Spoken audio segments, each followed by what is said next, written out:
Hello again, everybody. It's Todd Stewart, the Horror Nerd, here at New Jersey Horror Con and Film Festival. It's the last day of the convention. It's winding down a little bit, but this place is still jumping. We've had a busy day today. I have had a blast talking to some of my favorite actors and actresses from different movies and TV projects. And it's about to get even better. I'm standing here with Mr. Brett Wagner. That's right, Brett, from Hannah, Montana, his favorite show. Not many people know that this man was raised on Nickelodeon, and he, loves the CW, and of course, any Disney high-def show like Hannah Montana. Now, how are you, buddy? I'm in, man. I'm more of a SpongeBob guy when it comes to Nickelodeon, but I'm okay with that. I love SpongeBob. SpongeBob is more adult than people realize. Of course. There's plenty of jokes that went over my daughter's head. It's very funny, I got a gig on a TV show, Mom, right? Allison Janney and all this, and I had no idea about the content of the show. And then when I got the script, I was like, "Holy, this is not for kids. This is all adult." Exactly. But anyways, yeah, you never know. Exactly. Those are the best. So, Brett, I look at your table here. I see all the cool stuff, props and everything.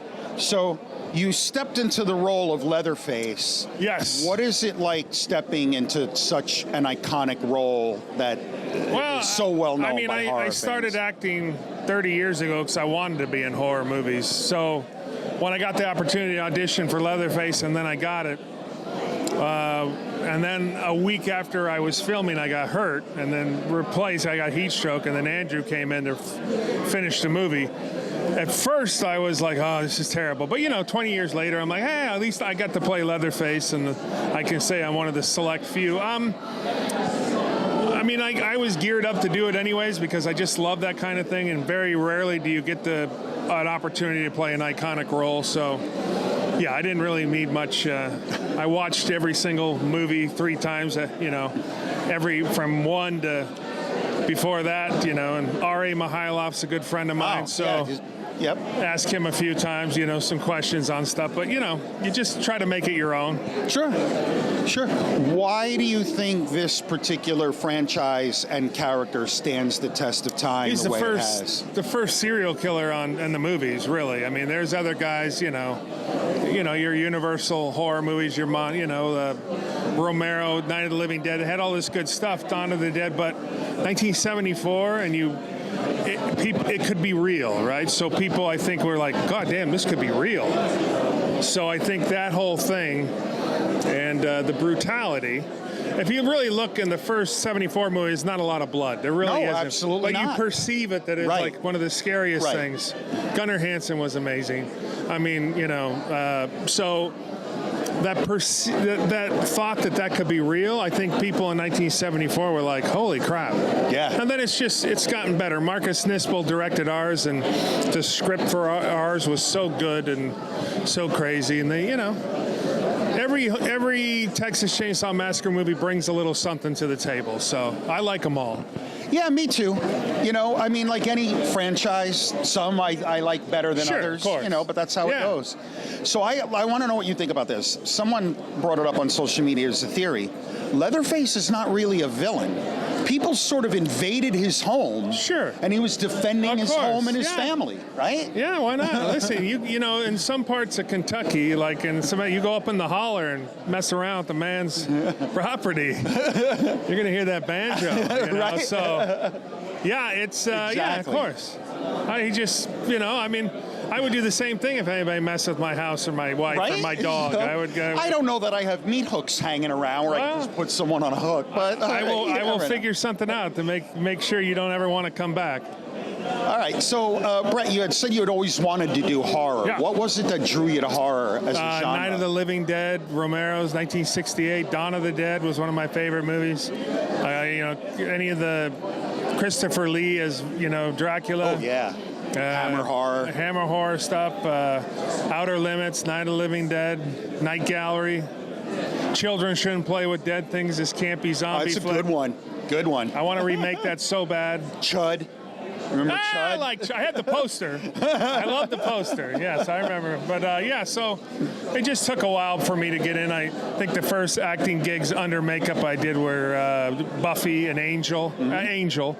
And then I've done a lot of stuff, got a couple movies coming out. Yeah, tell us about that. It was going to be my next question, actually. Desert Fiends with Scout Taylor Compton, Tom Arnold, some other folks. I may kill one of those two in the movie.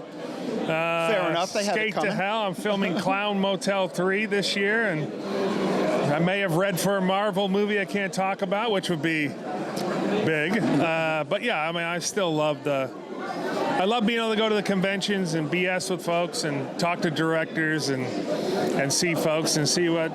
If you tell me the rest of my life I'm only going to be able to do horror movies, I'm all right with that. I love it. I love it.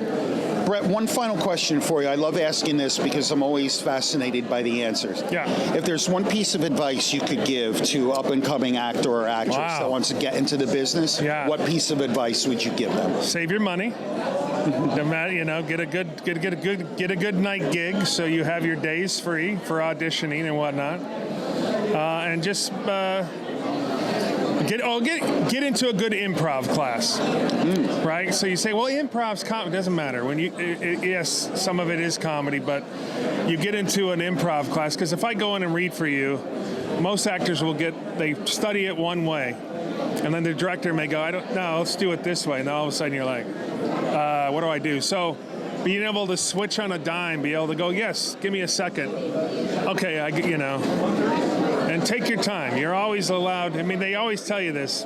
I've gone into an audition and they go, we really want to do something different. I said, can I go outside and think, They go, yeah, ask for 5 minutes, but listen, just be ready. And don't ever say no to anything. I've done radio shows, podcasts.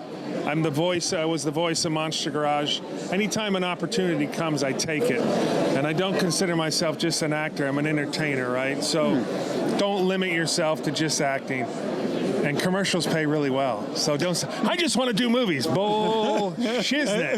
You want to do commercials. Can you imagine if you were in one of those Flow Progressive commercials the last 15 years? You'd be a multi-millionaire.